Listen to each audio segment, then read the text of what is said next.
নমস্কার, আমি সমিতা শাস্ত্রী। আজকে আবার আপনাদের কাছে এসেছি একটা নতুন বিষয় নিয়ে আলোচনা করতে, এবং খুবই গুরুত্বপূর্ণ বিষয়।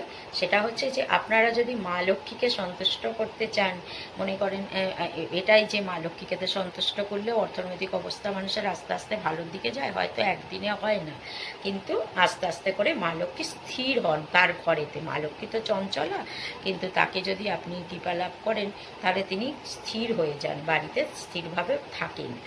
তো সেই জন্য আপনাকে কি করতে হবে, তো আপনি যদি ও মা লক্ষ্মীকে স্থির করতে চান, তাহলে আপনার বাড়ির অঙ্গনে মানে বাড়ির দরজার কাছে দুটো কলা গাছ পুঁতবেন।